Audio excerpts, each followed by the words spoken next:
Are you confused about how to balance your macros for weight loss? Let's simplify the process to help you find the right ratio of carbs, protein, and fat to reach your weight loss goals. The first step is to understand macros. So carbs provide energy, which is essential for your workouts and also daily activities. Fats, on the other side, they give you satiety and also promote hormonal health. And last but not least, we have proteins, which is very important to maintain muscle and also have a good functioning metabolism. Step number 2 is to determine your goals. If your goal is to lose weight, you have to create a calorie deficit, which means you have to eat less than your body burns. And this brings us to step number 3, which is to calculate how many calories your body needs. How many calories you need depends on your activity level and your weight loss goal. And this brings us to step number 4, which is to track your meals. You can use an app like MyFitnessPal, track every meal and see how much you eat from each macronutrient. Step number 5 will be to set your macronutrient ratio. You can start with something like 40% carbs, 30% protein and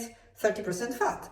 And you can adjust according to how your body is responding. Step number 6 is to listen to the signals your body is giving you. For example, are you energized? Do you feel satisfied? Or you are tired and hungry all the time? Then adjust your macros accordingly. So let me give you an example of an actual meal plan that you can follow. For breakfast, you can have Greek yogurt with berries and a sprinkle of nuts. For lunch, for example, you can have grilled chicken with mixed green salads and avocado. And your dinner could be salmon with quinoa and some steamed broccoli. If you balance your macros correctly, you will have both energy and you will lose weight. If you found this video helpful, save it and share it with others who will benefit from it. And don't forget to follow for more tips.